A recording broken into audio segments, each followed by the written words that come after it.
हमें सुख पाने की कामना है। और जो कहते हैं इस सुख पाने की कामना में इंसान बहुत दुखी है। कबीर साहब कहते हैं कोई तन दुखी, कोई मन दुखी, कोई चित्त उदास, एक एक दुख सबन को सुखी संत का दास। दुनिया में किसी को शरीर में रोग है, किसी को शरीर की तकलीफों से परेशानी, इन तमाम दिक्कतों से फुर्सत नहीं है। अगर किसी का शरीर स्वस्थ है तो उसके मन में हजारों चीजें उसे दुखी रखती हैं। वो अगर ठीक है तो उसको इस बात की तकलीफ है कि संसार में मैं कुछ बन नहीं पाया। दुनिया का हर एक इंसान हर एक तरह से संसार की दौड़ में दुख में डूबा हुआ है। तो जब जब संत आते हैं कहते हैं हमारा नजरिया यह है कि संसार में सुख है और हम दौड़ लगा रहे हैं। और संतों का नजरिया यह है कि संसार दो चक्की के पार्ट है जिसमें सुखों की कामना में हम पिस रहे हैं। जब तक ये नजरिया ये दृष्टिकोण हमें जीवन में समझ में नहीं आता और सही समय पर समझ में नहीं आता, जीवन ऐसे ही हाथ से निकल जाता है।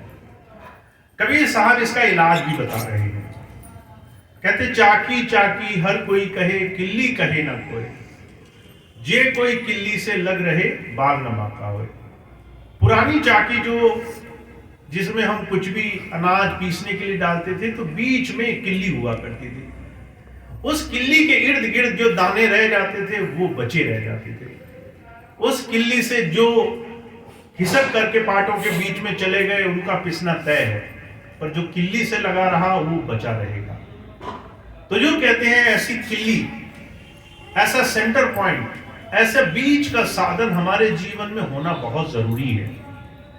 अगर हम जीते जी सुख की कामना में दौड़ लगाते रहे और ये सोचते रहे कि आखिरी में हम किल्ली ढूंढेंगे, जब शरीर नष्ट होने की कगार पर होगा, जब बुढ़ापा आने वाला होगा, जब शरीर में रोग लग जाएंगे, तब हम किल्ली की तलाश करेंगे तो बहुत देर हो जाती है।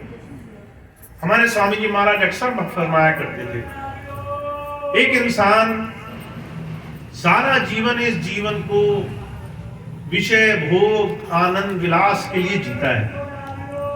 चाहे आप उसको कितनी सलाह दें, भाई खाना पीना अच्छा रखो, विषय विकार मत करो, नशे मत करो, गलत काम मत करो, तो वो आंखें बंद करके चलता जाता है।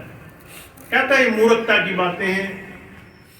और वही आदमी अगर अस्पताल पहुंच जाए, डॉक्टर कह दे कि सिर्फ 1 महीना बचा है, तो हर एक वो जतन करने के लिए तैयार रहता है जिससे एक क्षण भी जीवन बढ़ सकता हो। जरा सा भी जीवन सुधारने का तरीका मिले तो वो हम काम करते हैं।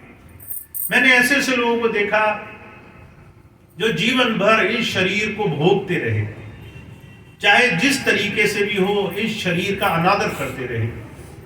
इसका भोजन आहार नहीं सुधारा, इसका विचार नहीं सुधारा, शरीर से दुखी रहे, मन से दुखी रहे, तरह तरह के रोग लग गए। आखिरी में जब इलाज नहीं मिला तो ऐसे ऐसे जतन करते पाए गए। अगर किसी ने कहा कि तीर्थ यात्रा करो तो तीर्थ यात्राएं करी, किसी ने कहा भूखे रहो तो भूखे रहे, किसी ने कहा कि कहीं जा करके अलग अलग तरह के जप करो, नाम जाप करो, वो करे। स्वामी जी अक्सर एक बड़ी सुंदर घटना सुनाया करते थे। स्वामी जी के भाई साहब थे, बड़ी बीमारी लग गई, उनके पिताजी डॉक्टर थे, इलाज से फायदा नजर नहीं आया। जब देख लिया कि बच्चे का इलाज होना तय है ही नहीं, किसी मेडिकल साइंस में, किसी दवा में, किसी तरह के साधन में इलाज नहीं दिख रहा है, तो आखिरी में किसी ने कह दिया कि महामृत्युंजय मंत्र का जाप किया जाए। महामृत्युंजय मंत्र से मौत भी टल जाती है। अब ये बात बता दी पंडित जी ने, कहा कि महामृत्युंजय मंत्र का जाप करना होगा, मंत्र बता दिया, साधन बता दिए, जाप करने की विधि बता करके तरीका बता दिया कि ये जाप करने से आपकी बला टल जाएगी। अब पिताजी थे, सोचने लगे बच्चे के जीवन का सवाल है, ये भी करके देखो। उन्होंने खूब ठाट बाट से महामृत्युंजय मंत्र का जाप किया, पर जो है शरीर का रोग कहाँ टलना था, बच्चा फिर भी बीमार रहा और कुछ समय बाद शरीर छोड़ दिया। स्वामी जी कई बार कहा करते थे, मैं बाद में गया पिताजी के पास और मैंने पिताजी से कहा, पिताजी महामृत्युंजय मंत्र क्या कहता है, आपने उस चीज को समझा?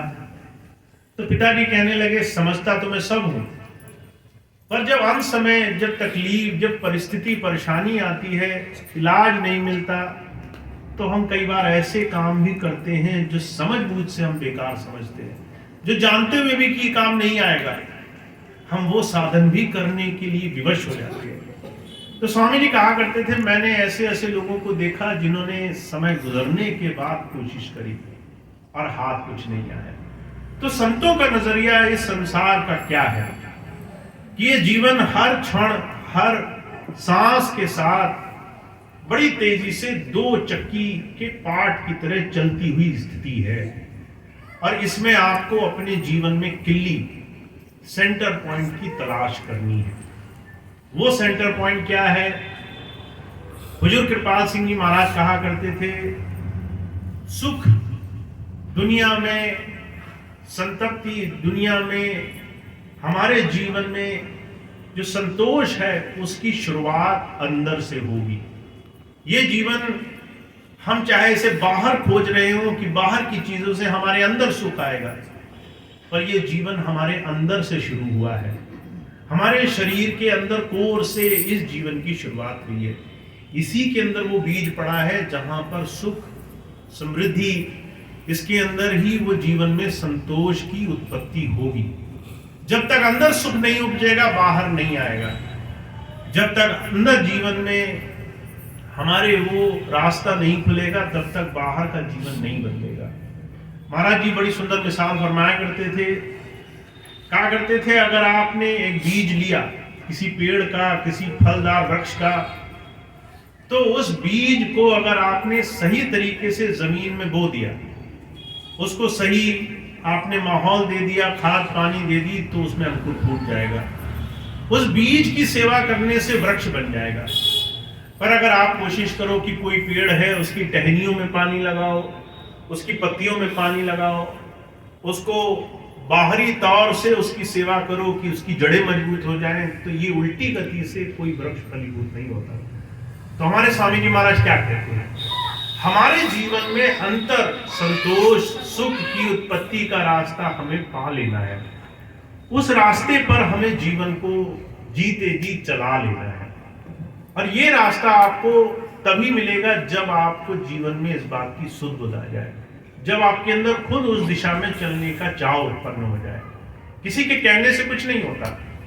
आप सोचें, मेरे घर में मेरे माता पिता, भाई, मेरी बहन, मेरा पड़ोसी, मेरा रिश्तेदार वो कर लेगा मेरे बदले। तो जो कहा करते थे, किसी के कहने, सुनने, करने, किसी के बोलने से ये रास्ता नहीं बनता। हमें स्वयं अपने जीवन में इस रास्ते की तलाश करनी पड़ती है। महाराज जी के जीवन की घटना आती है। एक बार एक व्यक्ति गया, कहने लगा, आप किस धर्म को मानते हो? तो महाराज जी कहने लगे, मैं धर्म को नहीं मानता, मैं धर्म के अंदर जो सार तत्व है उसे मानता हूं। उनसे पूछा गया कि सार तत्व क्या है? महाराज जी कहने लगे, खोज करना ये सार तत्व है। किसी भी चीज को आपने सुन लिया, सुनने के बाद उसको प्रश्न करो, उसकी तलाश करो, उसकी गहराई में जाओ। आखिर ये धर्म अलग क्यों है? संसार में तो आज हजारों लाखों धर्म है, हजारों लाखों फिरके हैं, हजारों लाखों एक ही परमात्मा को मानने वाले एक दूसरे को देखने को तैयार नहीं है, एक दूसरे से बात करके एक दूसरे की प्रथा रीत रिवाज से खुश नहीं है। तो फिर आखिर में धर्म वो परमात्मा को पाने और दिलाने का रास्ता कैसे हुआ? महाराज जी कहा करते थे, उसके लिए खोज करनी पड़ती है। ध्यान उसी खोज का नाम है। जब आप अपने जीवन में ध्यान की कला को समझ जाते हैं तो आपके जीवन में बहुत कुछ बड़ी आसानी से सरल हो जाता है। अब हमारे स्वामी जी महाराज कहते हैं, ध्यान एक ऐसी चीज है जिसे आप रोज करते हैं, पर उसे सही दिशा में लगाना आपको आना चाहिए।